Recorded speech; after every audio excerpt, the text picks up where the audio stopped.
বন্ধুরা, ফাল্গুনি রান্নাঘরে আপনাদের সবাইকে স্বাগত জানাই। আবারও চলে এলাম আপনাদের কাছে অন্য এক রেসিপি নিয়ে। তো জ্বর, সর্দি, কাশি, ঠান্ডা লাগলে কিভাবে চিকেন রেসিপি বানিয়ে খাবেন সেই টিপসটাই আজকে আপনাদেরকে দেখাবো। তো আপনারা ভিডিওটা প্রথম থেকে শেষ অবধি পুরো দেখতে থাকুন আর আমার সাথে থাকুন। মুরগির মাংসের রান্নার জন্য আমি এখানে 1 কেজির মতো মুরগি মাংস নিয়ে নিয়েছি। এটা এখন আমি ম্যারিনেট করে নেব। লবণ, হলুদ গুঁড়ো, গন্ধরাজ লেবুর পাতা, লেবুর রস, সরষের তেল, খুব ভালো করে এগুলোকে একসাথে মাখিয়ে নেব।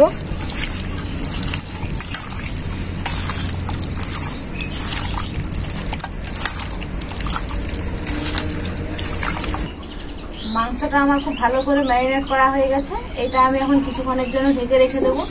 15 থেকে 20 মিনিটের মতো হয়ে গেছে। মাংসটা আমি ঢেকে রেখেছিলাম, তো আমার হাতে বেশি সময় নেই, তাই 15-20 মিনিটের মতোই আমি ঢেকে রেখেছিলাম। আপনারা কিন্তু এই ম্যারিনেট করা মাংসটা 30 থেকে 40 মিনিটের মতো ঢেকে রাখবেন। তো উনুনে আমি কড়াইটা বসিয়ে দিয়েছি। এখন আমি কড়াইয়ের মধ্যে দিয়ে দেবো সরষের তেল।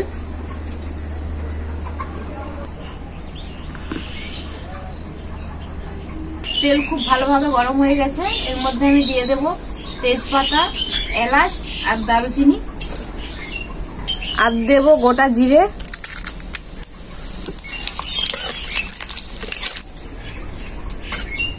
এরপর আমি এর মধ্যে দিয়ে দেব কেটে রাখা পেঁয়াজ,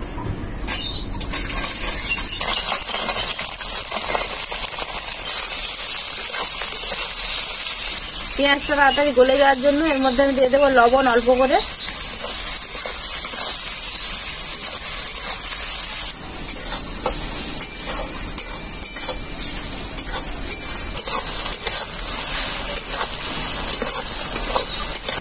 পেঁয়াজটা আমার ভালো করে ভাজা হয়ে গেছে। এখন আমি এর মধ্যে দিয়ে দেবো আদা আর রসুন বাটা একসাথে।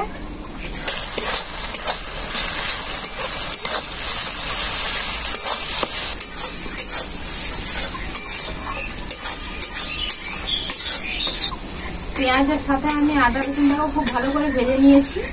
এখন এর মধ্যে দিয়ে দেবো ঝালের জন্য কাঁচা লঙ্কা। কাঁচা লঙ্কাটা মাঝখান থেকে কিন্তু আমি 2 ভাগ করে নিয়েছি।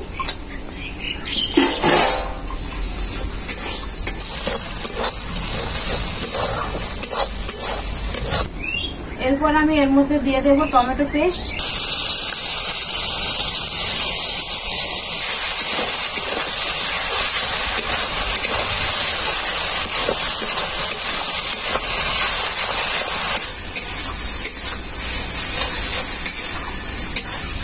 টমেটো পেস্টটাকেও আমি খুব ভালো করে ভেজে নিয়েছি। এরপর আমি এর সাথে অ্যাড করব গুঁড়ো মশলা, হলুদ গুঁড়ো, জিরে আর শুকনো লঙ্কার গুঁড়ো,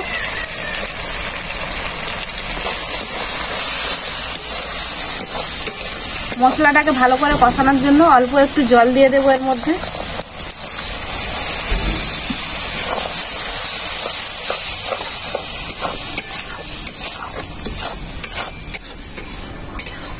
মশলাটাকে আমি খুব ভালো করে কষাতে থাকবো যতক্ষণ না মশলার গা থেকে তেল ছেড়ে যাচ্ছে। মশলাটাকে আমি খুব ভালো করে কষিয়ে নিয়েছি। মশলার গা থেকে তেল ছেড়ে গেছে। এখন আমি ম্যারিনেট করা মাংসটা এর মধ্যে দিয়ে দেবো।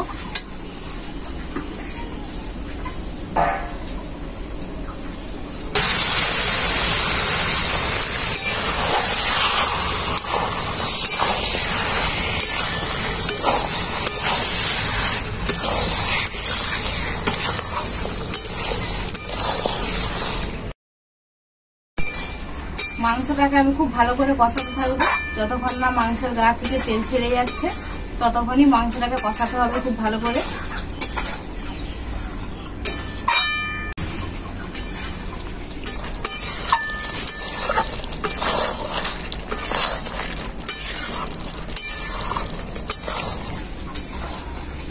মাংসটা আমি খুব ভালো করে কষিয়ে নিয়েছি। মাংসের গা থেকে তেল ছেড়ে গেছে আর মাংসটাও খুব সুন্দর সেদ্ধ হয়ে গেছে। এখন আমি মাংসের মধ্যে দিয়ে দেবো পরিমাণ মতো জল।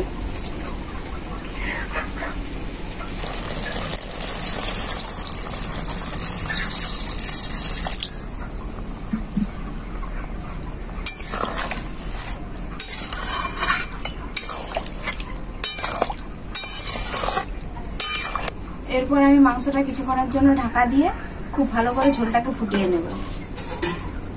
কিছুক্ষণের জন্য ঢাকা দিয়ে ঝোলটাকে আমি ভালো করে ফুটিয়ে নিয়েছি। এখন ঢাকাটা খুলে নেব।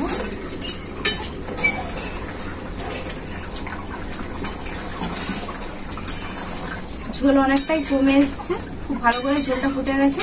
এরপর আমি আর ঢাকা দেব না, এমনিতেই ঝোলটা ফুটিয়ে নেব। এই রেসিপিটা যেহেতু ঝোল ঝোল থাকবে না।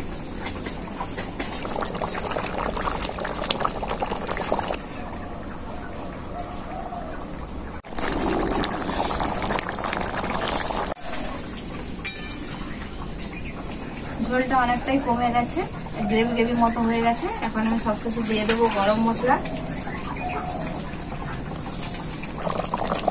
আর দেবো ধনেপাতা কুচি।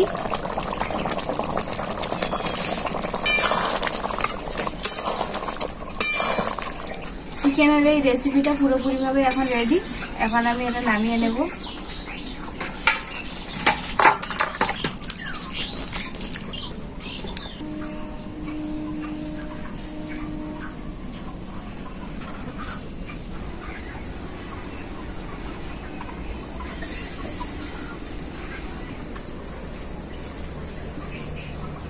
গ্রেভিটা সুপার হয়েছে, গ্রেভিটা খেয়েই যেন মুখটা ছেড়ে গেল। একদম ঝাল ঝাল টক টক।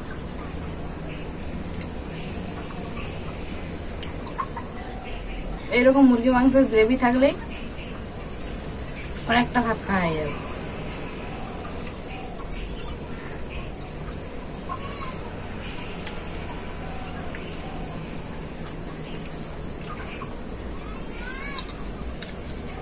মাংসটাও খুব সুন্দর সেদ্ধ হয়েছে, একদম কাঁটা থেকে ছেড়ে যাচ্ছে।